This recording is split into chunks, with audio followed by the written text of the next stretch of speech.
antikorrupsiya. Yaxshimisiz? Charchamayapsizlarmi? Aka, biz antikorrupsiya ommaviy axborot vositasidanmiz.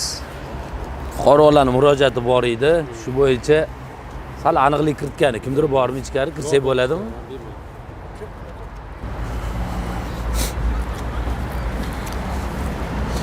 Bitta narsa, bu xususiy bino. Hozir bostirib kirib ketmaymiz. Buni kameralar kirib turinglar. Bo'ldi, mana shu turib turinglar. Aka, biz antikorrupsiya ommaviy axborot vositasidan bulargami? Sizlargami? Bular klientmi? Antikorrupsiya ommaviy axborot vositasidanmiz. Qator bu o'tgan mana bu tushunmovchiliklar bo'lyapti, ozgina ijtimoiy tarmoqlarda. Bizga ham o'sha murojaatlar bor edi. Shunga bizga Marat Xayrullayevich kerak edilar. Agar shu vaziyatlarga oydinlik kiritgan. Agar xo'p desanglar, kamerani kirgizsak maylimi? Ha? Bemalol qarshilik yo'q. Kiring. Assalomu alaykum. Uzr, bezovta qildik. Kim bilan gaplashamiz? Men bilan. Siz bilan. Yordamchi. Birodar aka. Endi ruxsat berishdi, olib kirdik kamerani. Aka, bizga Marat Xayrullayevich kerak edilar. O'sha bir qator masalalar bor edi, unda murojaatlar. Shunga aniqlik kiritish maqsadida ikkinchi tomon sifatida keldik. Bu yerda bizani sizlarga ham yo'q, hech kimga yon bosadigan tarafimiz yo'q. Bor narsani borligicha yoritganmiz. Shuni bor holatda yoritmoqchi edik, o'rganmoqchi edik. Endi hozir faqat bir tarafi murojaati bilan olib chiqsak, bu bir taraflama bo'lib qoladi. Bu do'stona taklif, hech qanaqa bir yomon niyat boshqa yo'q. Shuning uchun o'zlari bilan agar uchrashib, bog'lanish iloji bo'lsa, o'zlari bilan gaplashmoqchi edik. Hozir kunda rahbarimiz o'zlari ustida yo'q edilar. Agar imkon bersangiz, bir telefon qilib yaxshi bo'lardi. Aniqlik kiritib bering. Agar men qattaman desalar ham boramiz. Biz hokimlarga ham, prokurorlarga ham aytamiz mana shunaqa deb. Qatta bo'lsa, boramiz joyiga deymizda. O'sha men aytaman desalar, o'zi Toshkentdanmilar. Bo'l, shuni aniqlab bering, iltimos. Xo'p, rahmat. Assalomu alaykum do'stlar. Azizlar, mana bugun biz antikorrupsiya ommaviy axborot vositasini muxbirlari jamoasi, demak, fuqarolarning murojaatidan kelib chiqib, imorat, ya'ni imorat qurilishi bor, ko'pchilik biladi. Marat Xayrullayevich shu ko'p qavatli uylar quriladi, sotiladi. Bir qator ijtimoiy tarmoqlarda har xil o'sha e'tirozlar boshqalar bo'lgan. Bundan kelib chiqib biz ham tashabbus qildikki, fuqarolarga yordam berish, ya'ni ularning yechilmayotgan muammosi bo'lsa, yechilishda o'zimizning hissamizni qo'shishni maqsad qildik. Shu bo'yicha biz shu fuqarolarning noroziliklari sababli imorat shu sotuv ofisi menimcha biz shu yoqqa keldik. Hozir Marat Xayrullayevich qani bizni kameramiz bilan uchrashib gaplasha oladimi, yo'qmi? Hozir mana yordamchilari chiqdi, bu bo'yicha hozir aniqlik kiritaman dedi. O'zlari ofisda yo'q ekan. Agar qayerda bo'lishlaridan qat'iy nazar o'zimiz borishga tayyormiz, chunki bu holatni biz to'liq yoritishni maqsad qilganmiz. Demak, kuzatishda davom etasiz. Bu holat bo'yicha o'zingizning fikrlaringizni izohlarda keyin videodan keyin qoldirishingizni ham so'rab o'tamiz. Kelib borganda. Alchiriki bering. Gaplashdim. Obyektning Sergeli City'da ekanlar. Qayerda edi u? Surumda aka. Surum bu, Surum aka Korzinkani yangi bazasi o'sha tomonda yashayapsizmi? Anumi? Surum qishlog'i bor, men bu Kalsa Toshturmadan o'tgan. Chorvoqga ketirish yo'lda. Toshturmadan o'tgandan keyin menimcha 10 ga kiriladi, to'g'rimi? O'sha betonkadan. Bilasanmi? Sen Endi taxminan bilaman, uni nimasini bilmayman lekin.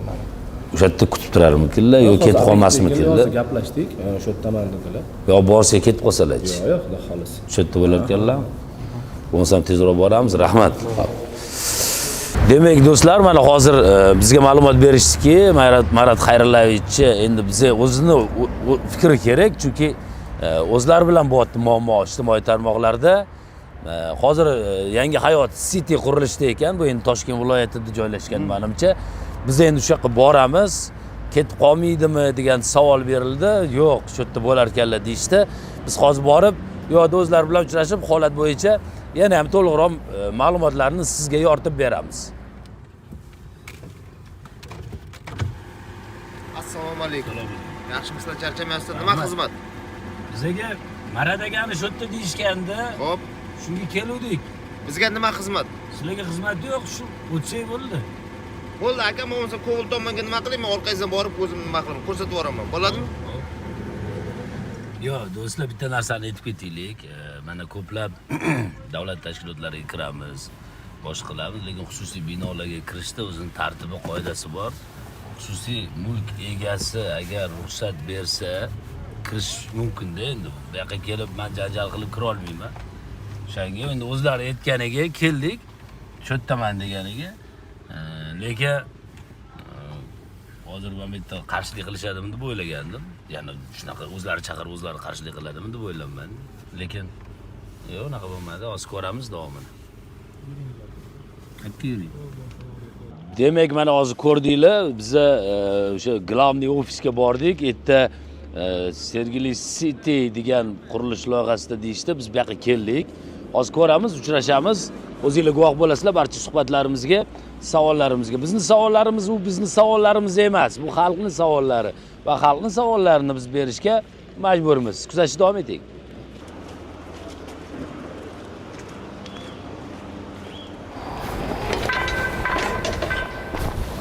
Mayli, endi bu aniqlik kiritish kerak bo'lgan savollarimiz bor. Shularga aniqlik kiritsak, qaytib ketaveramiz. Bizga xolismiz. Hech kimga yon bosadigan advokat emasmiz. To'g'ri aka. Assalomu alaykum. Uzr, bezovta qildik.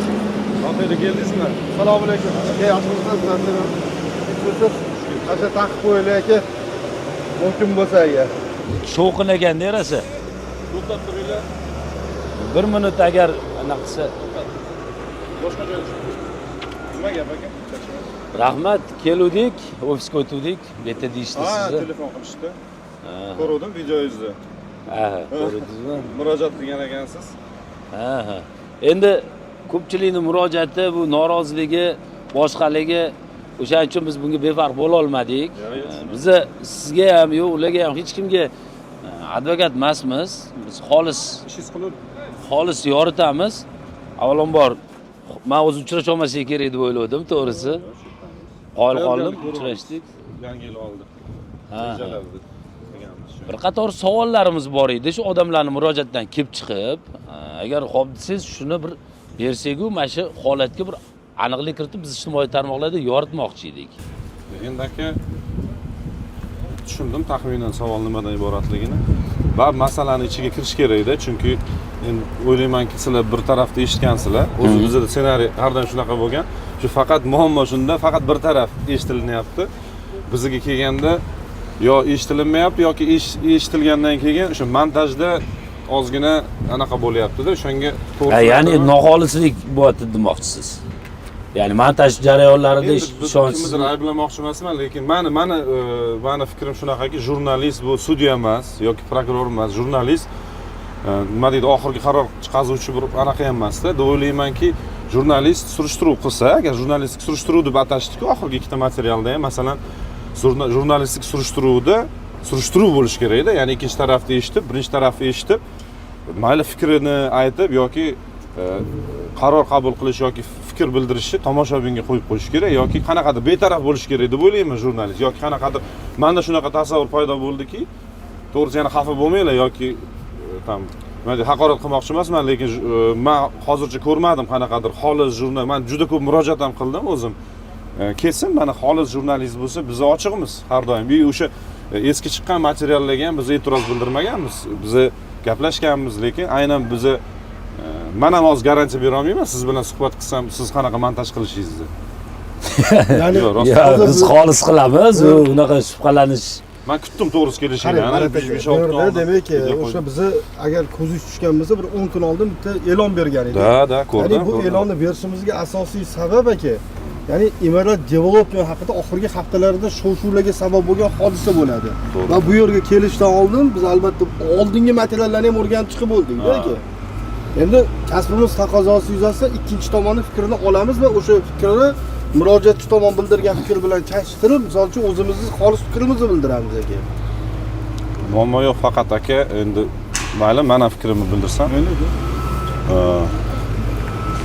Bo'ldi-da, bizda shu ikkita holat bo'yicha bizni kutgan natijani ola olmadik, ya'ni o'sha xolislik bo'lmadi-da aka, to'g'ri tushunishinglarni iltimos qilaman. Men muammo yo'q. Savolingizga javob beraveraman, lekin siz o'sha montaj jarayonida qanaqa montaj qilasiz, yana noto'g'ri qabul qilmang. Men tanimayman sizni. To'g'ri kuzatganman, bularni ko'proq kuzatganman. Murojaatingizni ham ko'rdimda, rosa tashashdi menga. Aytdim, yana bittasi chiqibdi degan bir anaqa qanaqadir spektiv nima deydi, bir o'zbekchada qanaqa bo'ladi? Uje bu narsaga bizda anaqa paydo bo'ldi-da, ishonchsizlik deydimi? Yana bittasi keladi, yana shu eski tema, yana eski ssenariy, yana bizani yomon ko'rsatishadi degan narsa paydo bo'lib qoldi bizda. To'g'risi mana kimdir syomka qilaman, intervyu olaman desa, uje bizda negativ paydo bo'lyapti-da. O'shaning uchun ham men oldin ham o'zim murojaat ham qildim. Men shunaqa pozitsiyadaman. Menimcha bu narsalarning hammasi xolisona bo'lishi kerak va jonli efirda, agar masalan xo'p desangiz, jonli efirda gaplashamiz aka. Qoyil, zo'r-ku. Yo'q, biz chunki meni yashiradigan hech narsam yo'q. Men hattoki kecha ham o'zim jonli efir qildim. Jonli efirda savol berishdi-da, ya'ni o'sha mijozlar tomonidan. Men aytdim, "Dajib bering savolingizni, chiqing aloqaga, mana xalq oldida gaplashamiz." Meni yashiradigan hech narsam yo'q. Men ularni ham ayblamoqchi emasman. Masalan, hamma har xil sharoitda bekor qilgan yoki kimdir bekor qildi, endi hamma bekor qildi degani emas-da. Aslida 20 kishi yo 30 kishi bekor qilgan bo'lsa, ko'rib turibsizlar. Bizning maqsadimiz uy qurish, topshirish, qilamiz ishimiz. Lekin o'sha holat bor, yo'q deya olmayman. U muammo bor. Muammoga biz yechim qidiryapmiz, ishlayapmiz. Agarda rostdan ham mana shu mavzuni ochib, to'g'ri o'rganib, xalqqa to'g'ri ma'lumotni bera olsangiz, men shunchaki olqishlayman. Lekin jonli efirda bo'lsa, menimcha bunga sizni tomoshabinlaringiz ham, meni auditoriyam ham, meni mijozlarim ham xo'p deydi. Chunki jonli efirda kesmaysiz, qirqmaysiz. Любой savolingizga men javob berishga tayyorman. Vaholanki men ham sizga savol qo'yaman.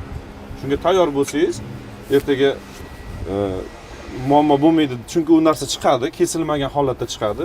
Webinar bo'ladi. Bizga kutilmagan zo'r taklif bo'ldi. Chunki biz doim aytamiz, ikkinchi tomonga kel, mana jonli efir orqali desak, biron marta hali hech kim "Davay gaplashaman jonli efir orqali" demagan.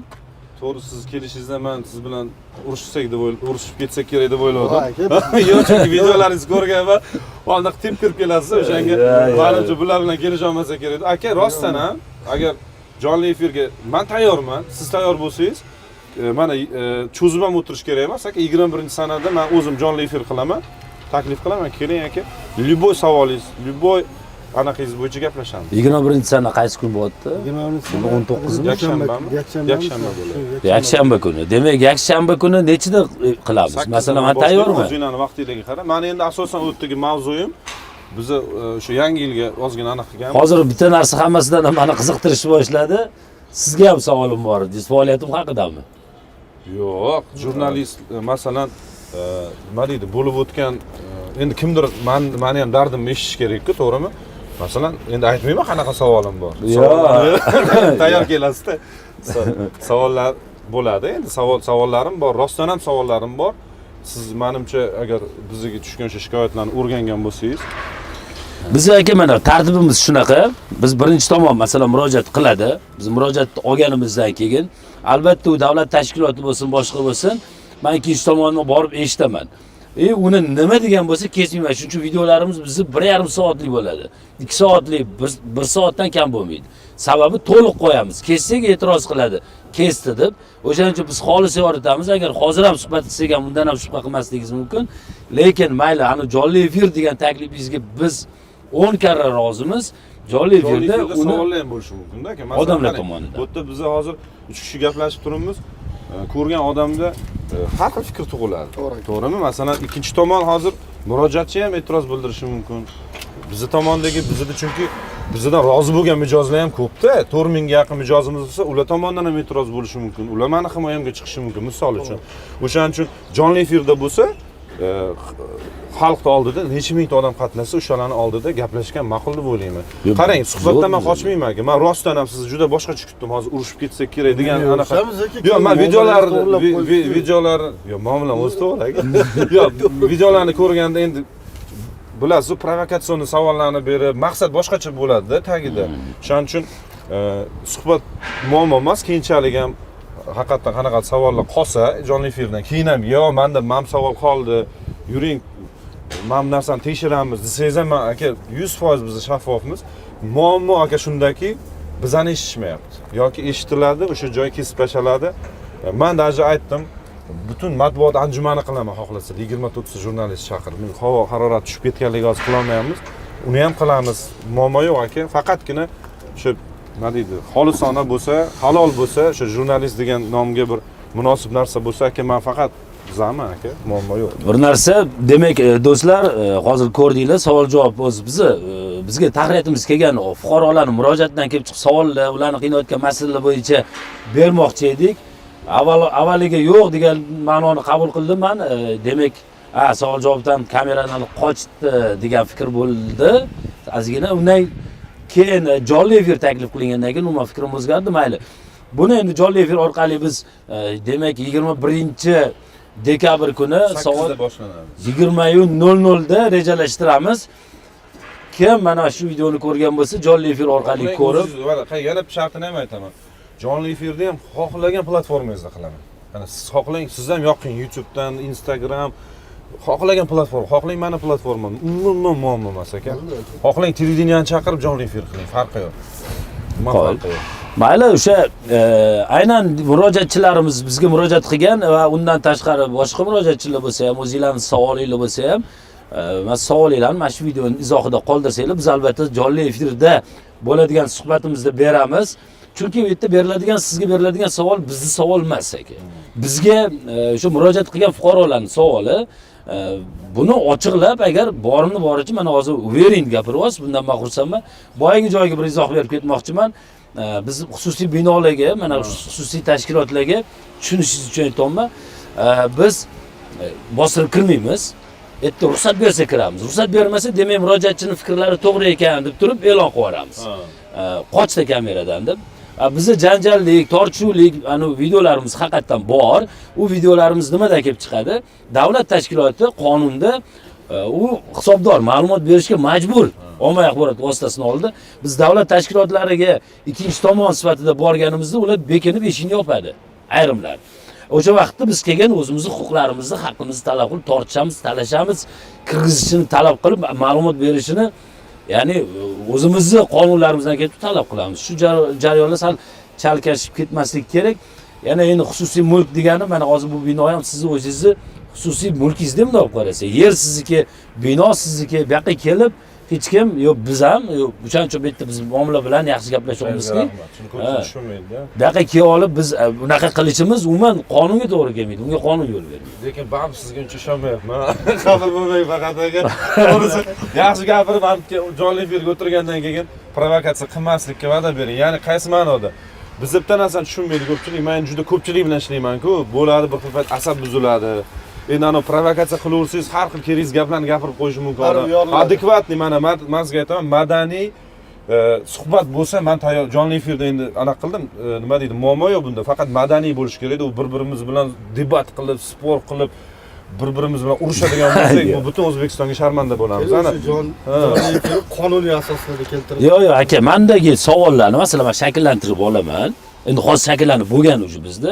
Iloji bo'lsa moderator ham qo'yish kerak. Chunki ikki kishi suhbat paytida siz buni endi bo'lishi mumkin-ku, любой suhbatda moderator. Endi bilmadim, menimcha siz adekvatniy odamsiz, bizga shart emas. Madaniy tarzda ketsa aka, ertalabgacha gaplashamiz siz bilan. Любой savolingizga javob ber. Faqat eshitsa bo'ldi, oxirigacha eshitib, kutib, keyin savol olsa, savolga javob berib, izoh berib, tahlil qilib, betaraf bo'lib bir fikr bildirsangiz, men nabarat xursand bo'laman va ko'rib turgan boshqalar ham bir aniq xulosaga, aniq bir javobga ega bo'ladi deb o'ylayman. Mayli, keling, qolgan savollarni hammasini qoldiramiz. Bitta savolimga javob ketay, shuncha yo'l yurib keldim. So'g'ri turibmiz. Mana shumi Sergeli City qurilish binosi shu. Mana shu birinchi etapida turibmiz hozir. Mana shu holat bo'yicha hozir juda zaril qiziqtirayotgan savolda endi. Qurilishlar to'xtab qolganmi? Men kelyapmiz, endi ozgina bu yerda ish ketyapti, ko'ryapmiz, ana ish texnikal ishlar turibdi, o'zingiz o'chirtirdingiz, bizga shovqin bo'lmasin deb. Qurilish ishlari to'xtagan holat bormi, yo'qmi? Mana to'g'risi. Yo'q, qurilish ishlari to'xtamagan. Endi shunaqa deyishdimi? To'xtagan deyishdimi sizga? Yo'q, men uni hozir oxirida sizga tushuntiraman deganlik. Yo'q, qarang, bitta narsada bu sizda tasavvur paydo bo'lishi uchun 10 gektar joydagi bir juda katta loyihada buni hamma joyida bir vaqtda o'zida ish amalga oshirish imkoni yo'q. Mana ko'rgan bo'lsangiz, hozir ko'rish imkoni yo'q. Mana bu domlani orqa tomoni ishlab chiqarish hududi bizda. Lekin aslida u joylarda ham dom qurilishi kerak. Masalan, 3 ta beton zavodi turibdi, karyer anaqa drobilka turibdi, ko'rib turibsiz garajimiz. Mana shu texnikalar, mana shu hamma narsa mana shu yerda ishlash uchun safarbar qilingan. Bularni prosta ushlab turish bizga zarar-ku. Ish to'xtagan joyda ushlab bekorchi o'tirmaysiz-ku. Lekin hamma joyda bir vaqtda qurib bo'lmaydi. Sotayotgan paytingizda ham birinchi etap, ikkinchi etap deb sroklarini, muddatlarini belgilab berasiz. Bizda hozir ish birinchi etapdagi o'sha 30 ga yaqin domda ish ketayotgan bo'lsa, bahorda birinchi etapda birinchi qism bahorda, yozda, kuzda qilib topshiriladi va o'sha paytda mana shu intervali bilan 2 oy, 1 oylik intervali bilan qolgan etaplarda ham ish boshlanadi va topshirish muddati ham shunaqa sotayotganda ham aytilgan. Ya'ni masalan 5 ta dom bilan keyingi 5 ta dom orasidagi topshirish intervali 3 oygacha bo'lishi mumkin deyilgan. Mayli qarangki, mana hozir qurilishlari to'xtamagan ekan. To'xtamagan, ya'ni qarang, mana boshlanmagan qismlari bor. Tushundingizmi? Mana tushunishingiz uchun. Keyingi etash, keyingi uni bir vaqtda ish olib borishni texnik imkoniyati yo'q. Moddiy tomondan endi masalan ozgina aqli shu joyda bo'lgan odam bundoq kelib baho beradi o'sha yerdagi nima kuchga ega o'sha kompaniya. Masalan, bizda moliyaviy tomondan muammo yo'q, lekin texnik tomondan imkoniyati yo'q. O'shaning uchun ham reja asosida bo'ladi. U to'xtamagan, boshlanmagan qismlari bor-da. Bu normal holat, chunki bizda bu etap amalga oshirildi. Biz bitta etapini, birinchi etapini 10% sotganmiz-da. Ya'ni umumiy 4 ta etap bo'lsa, mana shu Sergeli City loyihasi, undan 3 ta etapi umuman sotilmagan. Uni boshlamaslikka ham haqqim bor o'zi aslida. O'shaning uchun. Endi mana hozir shartnoma haqida gap ketyapti. Asosiy asosi Aldab endi shu fond suhbat qilib olasiz deydi. Yo. Mayli, bering savolingizni. Yo, shartnoma masalasida bitta savol, bitta masalaga aniqlik kiritib olaylik mana. Shartnomasini bekor qo'yayotgan fuqarolarni sizni o'rtangizda tuzilgan shartnomada o'sha belgilangan muddat bor. Shu muddatdan o'rgangandir sizda murojaatchi kelgan bo'lsa, o'qimadingizmi shartnomasini? O'zingizdan bilgim kelyapti-da shunda. O'qimadingizmi? O'qidik. Savolingizmi? Muddati necha yilga belgilangan? Yo'q, bizda o'zi qarang, mana shu joy deylik misol uchun. Bu joy 26-yilda mana qarang, bu mana birinchi blok bu, 2-8 gacha. Bu B, S bloklari. Mana shu o'zi birinchi boshi sotayotgan paytimizda A1 dan 5 gacha biza bitta etap deb belgilagan edik, B bloklarni. Keyin reja o'zgardi, ko'proq mablag' ajratdik-da, o'sha 30 ga yaqin uy quradigan bo'ldik. O'shaning uchun hammasi birinchi etapga qo'shilib ketdi. Birinchi bloklarimizda muddat 25-yilda dekabrda belgilangan. Birinchi boshida o'sha 50 ta yo 100 ta insonga.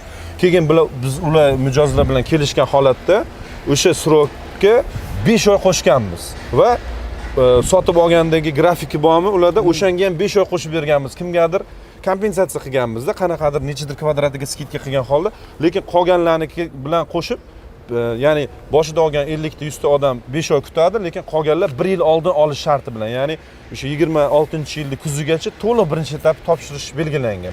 Mana sotuv kelishuv asosida bo'lgan ish. O'zi qanaqa qisqa qilib aytaman, asosiy shartnomalardagi muddatlar 26 eng yaqini, 26 ni kuzi, hozirgi paytda 26 ni kuz oylari, 27 ni oxirigacha belgilangan, qolganlar hali sotuvga chiqmagan. Lekin bizning rejamizda 27 gacha hammasini tugatib tashlash. 100%. 100% tugatib tashlash, xudo xolasa. Demak, do'stlar, mana to'g'risi ichim to'la savol. Hozir hammasini bersam, mana o'sha pretenziya qo'ydilar, hamma savolingizni berishni boshladingiz. Yaxshi. Yo'q. Senden bitta savol bor. Mayli, yo'q. Do'stlar, jonli efirni kuzating. 21-dekabr kuni 20:00 da aynan YouTube kanalimizda ham, Instagramda ham, Facebookda ham vaziyatlar hammasini qilinglar. Hammasini qilamiz. Hammasi jonli efir qilib, mana shu suhbatlarni ochiq qilamiz. Savollarimiz oddiy emas. U savollarda masalan haqiqat bo'lishi mumkin va ikkinchi tomonda ham o'zini haqiqat bo'lishi mumkin. Men hech nima deya olmayman hozir. Bu savollarni berib javoblarni olganimizdan keyingina hammamizning fikr paydo bo'ladi va xulosa bo'ladi. Shuning uchun fikr xulosa qilishga shoshilmaymiz. 21-dekabr kuni 20:00 da ko'rishguncha do'stlar. Nima savolingizni beramiz? Men bular bilan kelishdik, men siz bilan kelishdim. Bitta hujjat ko'rsating, masjidingiz hozir qonuniyligi asosida bitta hujjat ko'rsating, bizga bo'ldimi? Hujjatlarini berib turing, o'rganib turamiz demoqchi. ya'ni mana shu qurilishligi va shu holat bo'yicha shu provokatsiya deb qabul qilmang buni. Просто biza jonli efirgacha bu hujjatlar bilan tanishsak albatta yaxshi bo'ladi. Qo'shimcha qilib yuboraylik. Demak, hozir biz aynan shu bo'yicha keldik. E'lon beruvdik Instagramda ham barcha sahifalarimizda. Bu bo'yicha kelib hozir ofisga borsak Marat Xayrullaevich o'sha yangi Sergeliymi degan loyihada ekanlar. Biz bu yoqqa kelib hozir gaplashdik. Kamerada savollarimizni beramiz dedik. Savollarimiz yo'q. Savolni men kamerada qilmayman. Boshqa taklif berib qoldi. Jonli efir orqali gaplashamiz. Bizga bu juda ham yaxshi. Biz bundan xursandmiz. Men ham syomka qilish qo'limdan keladi-da, xafa bo'lmang mani. Bemalol. Holat bo'lmayapti-da. Yo'q, mayli. Provokatsiya kelishdik, telefonda aytdim Aka, sizga. bu provokatsiyami? Gaplashsak, bu savolingizga javob beraman dedim. Do'stona. O'zim uchun kamera ko'tarmayman-da. Yo'q. Do'stona aka, biz savollarimiz odamlarni qiynagan savol aniqlik kiritamiz. Borini boricha ortamiz. Jonli efirda gaplashamiz. Yo'q, gaplashamiz. Bo'ldi 21-da 8da 20:00da kuzatasizlar do'stlar. Hujjatlarni ber. O'zinglar Mana bilasiz. hujjat so'radingiz, yana qarang. Bitta mana manki blokning bo'yicha bitta hujjat bo'lsa aka Hammasi bo'yicha ko'rsin. Men ismingiz kim edi? Sardor. Sardor akam so'radilar, hujjat ber hujjatlarni. Mana kamera qarshisida beraman, чтобы yana menga hujjat bermadi deb mana qilmang. Yomon anaqa bo'libdi. Berdim men hujjat. Juda ishonchsizlik kuchayib ketdi sizda, aka. Siz dashingizdan hozir gaplashgandan keyin yana provokatsiya qilyapsiz. Bo'ldi 21-kun aka nima savolingiz bo'lsa o'rganing. 21-dekabr kuni jonli efirda sizga. Kopiya. Kopiyasi. Demak, bo'ldi aka. Demak, efirda bir savolingizni javob beraman aka. Kelishdikmi? kamera oldida gaplashmayman, jonli efir orqali gaplashaman degan bir bunaqa bo'ldi. Chunki holatlardan kelib chiqib shunaqa fikr kelgandirlar. Bizga ham yaxshi bu, chunki ko'pchilik jonli efirda bizdan qochadi. Mayli do'stlar, kuzatishni davom eting, tez kunlarda, to'g'rimi? To'g'ri aka. Bu narsani e'lon qilamiz, Sardor yakunlab qo'yadi.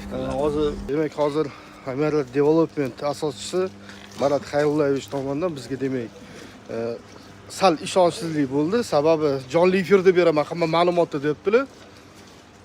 Qarang, bizning ham jonli efirga savollarimiz juda ko'p. Hozir menga bitta loyihalari bo'yicha hujjatlar to'plamini taqdim qildilar. Men bu narsani o'rganib chiqaman.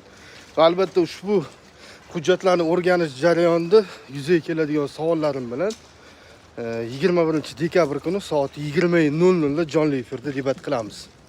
Bizni kuzatishda davom etinglar, sog' bo'linglar, salomat bo'linglar. Антикоррупция.